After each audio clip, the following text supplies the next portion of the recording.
Assalamualaikum warahmatullahi wabarakatuh.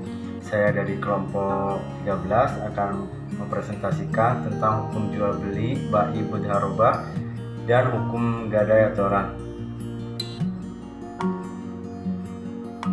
Disusun oleh Fitria Kurnia Desiani, Anwar, dan Adi Saputra Wijaya. Hukum jual beli bai mudharabah, salam, dan sab. Bai mudharabah, bait muharabah merupakan akad antara kedua belah pihak yang mana salah satu pihak menyerahkan uang kepada pihak lain untuk diperdagangkan, sedangkan keuntungan dibagi berdasarkan kesepakatan oleh pihak yang melakukan akad. Mudharabah tidak hanya menyangkut dalam dunia perdagangan atau perniagaan, namun bisa juga dalam dunia usaha seperti kerjasama dalam perindustrian, yang mana si pemodal menyerahkan uang untuk diusahakan kepada seorang yang punya keahlian dan kerja industrinya, yang mana uang tersebut dapat berkembang dari hasil usahanya. Karena bentuk akad ini tidak merupakan kerjasama. Rukun dan syarat mudharabah ada 6. Yang pertama, pemilik barang menyerahkan barang-barangnya. Yang kedua, orang yang bekerja yaitu mengelola barang yang diterima dari pemilik barang. Yang ketiga, akad mudharo dilakukan oleh pemilik dengan pengelola barang. Yang keempat, mal yaitu harga pokok atau modal. Amal yaitu pekerjaan mengelola harta sehingga menghasilkan laba. Yang keenam adalah keuntungan. Contoh skema pembiayaan akad mudharabah. Data mudharabah bagi hasil usaha, nasabah pengelola data, dan bank pemilik dana.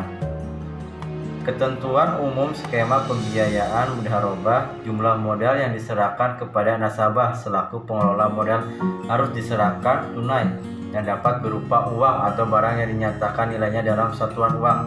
Apabila modal diserahkan secara bertahap, harus jelas tahapannya dan disepakati bersama. Hasil dari pengelolaan modal pembiayaan mudharabah dapat diperhitungkan dengan cara yakni: yang pertama, perhitungan dari pendapatan proyek atau revenue sharing. Yang kedua, perhitungan dari keuntungan proyek atau profit sharing. Hasil usaha dibagi sesuai dengan persetujuan dalam akad. Pada setiap bulan atau waktu yang disepakati, bank selaku pemilik modal menanggung seluruh kerugian kecuali akibat kelalaian dan penyimpangan pihak nasabah seperti penyelewengan, kecurangan, dan penyalahgunaan dana. Bank berhak melakukan pengawasan terhadap pekerjaan, namun tidak berhak mencampuri urusan pekerjaan atau usaha nasabah. Jika nasabah cedera janji dengan sengaja, misalnya tidak mau membayar kewajiban atau menunda pembayaran kewajiban, maka ia dapat dikenakan sanksi administrasi jasa perbankan syariah.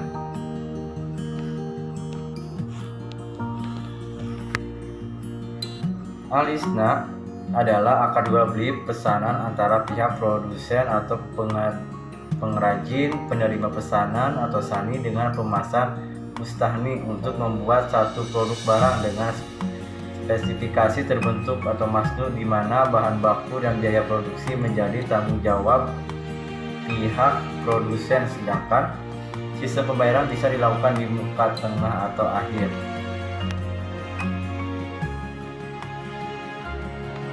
Rukun istina ada 4 macam: sani, penjual, masnu, barang, istaman, harga, dan sigahat, ijab kabul. Syarat istani: yang pertama, kedua belah pihak yang bertransaksi berakal, cakap hukum, dan mempunyai kekuasaan untuk melakukan jual beli. Yang kedua, ridho atau kerelaan dua belah pihak dan tidak ingkar janji. Yang ketiga, sani menyatakan kesanggupan untuk membuat barang itu. Apabila bahan baku berasal dari mustani, maka akad ini bukan lagi isna tetapi berubah menjadi izaroh. Yang kelima, apabila isi akad menyaratkan sani hanya bekerja saja, maka akad ini juga bukan lagi istana tetapi berubah menjadi izaroh. Yang keenam, mansnu, barang yang dipesan mempunyai kriteria yang jelas seperti jenis, ukuran atau tipe, mutu, dan jumlahnya. Barang yang dipesan tidak termasuk kategori yang dilarang, syara atau najis, haram, dan tidak jelas atau menimbulkan kemudaharatan, menimbulkan maksiat.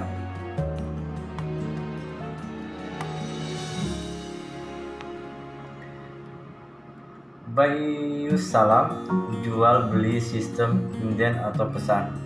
Bai'us salam yaitu jual beli barang yang disifati dengan kriteria tertentu, spek tertentu dalam tanggungan penjual dengan pembayaran kontan di majelis akad. Dengan istilah lain, bai'us salam adalah akad pemesanan suatu barang dengan kriteria yang telah disepakati dan dengan pembayaran tunai pada saat akad berlangsung. Rukun jual beli salam ada 3. Yang pertama ada transaktor, yaitu al-muslim dan al-muslam billahi. Yang kedua ada modal as-salam, rasumali salam. Yang ketiga ada sihah akad, yaitu ijab dan kabul baik tertulis maupun terucap. Asraf, jual beli asraf yaitu perjanjian jual beli mata uang asing, valuta asing atau transaksi pertukaran emas dengan perak, di mana mata uang asing dipertukarkan dengan mata uang domestik atau mata uang asing lainnya yang secara tunai. Syarat akad saf, yang pertama, nilai tukar yang diperjualbelikan telah dikuasai oleh pembeli dan penjual sebelum keduanya hendak berpisah badan. Penguasaan bisa berbentuk penguasaan nyata, fisik ataupun penguasaan secara yuridis. Apabila mata uang atau valuta yang diperjualbelikan dari jenis yang sama, maka jual beli mata uang itu harus dilakukan dalam mata uang sejenis yang kualitasnya dan kuantitasnya sama sekalipun model dari mata uang itu berbeda. Yang ketiga, dalam akad saf tidak boleh terdapat tanggung waktu antara penyerahan mata uang yang saling dipertukarkan, karena bagi sahnya saf penguasaan objek akad harus dilakukan secara tunai, harus dilakukan saat itu juga, tidak boleh berhutang, dan perbuatan saling menyerahkan itu harus telah berlangsung sebelum kedua belah pihak yang melakukan jual beli valuta itu terpisah. Hukum gadairan mencakup beberapa bagian. Yang pertama definisi, tujuan, dan akad. Yang kedua mekanisme. Yang ketiga ketentuan dan fatwa. Yang keempat koperasi gadai dengan beberapa negara.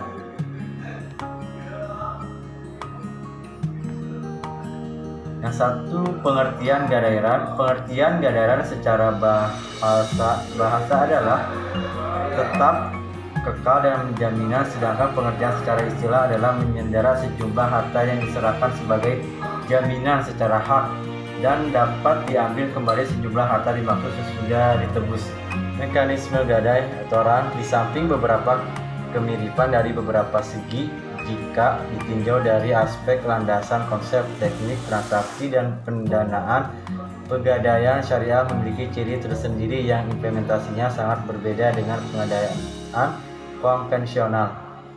Mekanisme operasional pengadaian syariah merupakan implementasi dari konsep dasaran yang telah ditetapkan oleh para ulama fiqh. Secara teknis, pelaksanaan atau kegiatan pengadaian syariah adalah: yang satu, jenis barang yang digadaikan; yang kedua, perhiasan, emas, perak, mutiara, intan, dan sejenisnya; yang terakhir, yang ketiga, peralatan rumah tangga, perlengkapan dapur, perlengkapan makanan, minuman, perlengkapan bertanam, dan sebagainya; yang keempat, biaya kendaraan, sepeda ontel, sepeda motor, mobil, dan sebagainya. Biaya-biaya yang dikenakan dalam pegadaian syariah meliputi biaya administrasi dan biaya penyimpanan barang gadai. Ketentuan dan fatwa. Menetapkan fatwa tentang ran.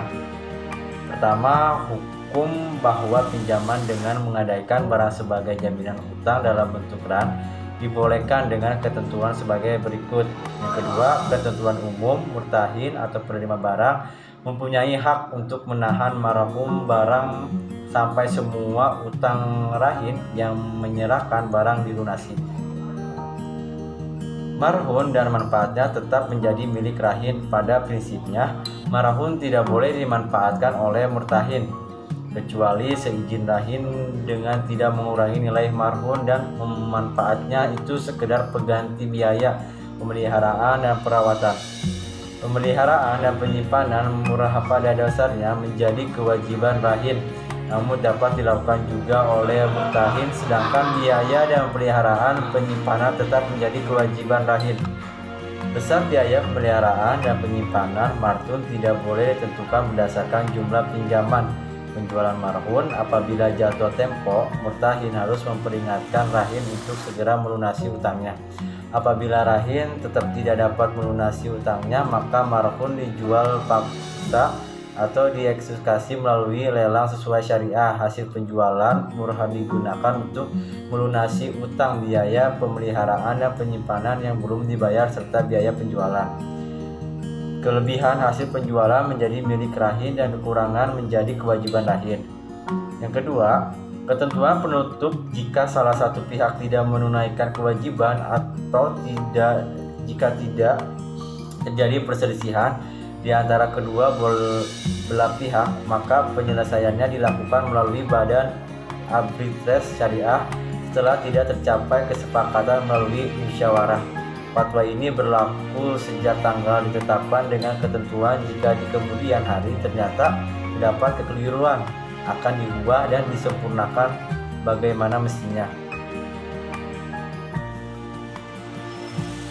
Koperasi gadai dengan beberapa negara. Perbedaan taraf hidup suatu negara bangsa semakin terasa pada saat bangsa itu mulai membutuhkan aneka berupa barang bagi kehidupannya, khususnya yang menyangkut pangan, sandang, papan, dan tempat tinggal dan lain-lain. Yang pertama, perkembangan perekonomian dan dunia bisnis akan selalu diikuti oleh perkembangan kebutuhan akan kredit dan pemberian fasilitas kredit yang selalu memerlukan jaminan. Hal ini demi keamanan pemberian kredit tersebut dalam arti piutang yang meminjamkan akan terjamin dengan adanya jaminan bentuk lembaga jaminan. Sebagian besar mempunyai ciri tradisional yang dikenal hampir semua negara dan perundang-undangan modern. Gadai merupakan praktek transaksi keuangan yang sudah lama sejarah peradaban manusia. Sistem rumah gadai yang paling tua terdapat di negara Cina pada 3000 tahun yang silam, juga di benua Eropa dan kawasan Laut Tengah pada zaman Romawi dahulu. Di Indonesia, praktek gadai sudah berumur ratusan tahun, yaitu warga masyarakat telah terbiasa melakukan transaksi utang piutang dengan jaminan barang bergerak. Berdasarkan Peraturan Pemerintah Nomor 178 Tahun 1961 Status Lembaga Pengadaian adalah Jawatan Pengadaian. Kemudian dengan Peraturan Pemerintah Nomor 10 Tahun 1990 tanggal 1 April 1990 Perusahaan Jawatan Pengadaian diubah menjadi Perusahaan Umum atau Perum Pegadaian. Terbitnya Peraturan Pemerintah Nomor 10 Tahun 1900 tanggal 1 April 1990 dapat dikatakan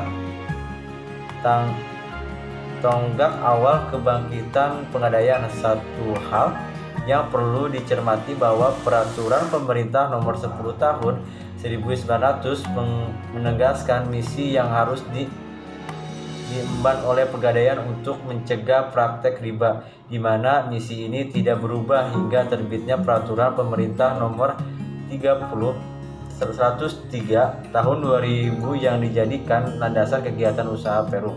4. Pegadaian. Pasal 1 Ketentuan Umum Peraturan Pemerintah 101 Tahun 2000 tentang Perusahaan Umum.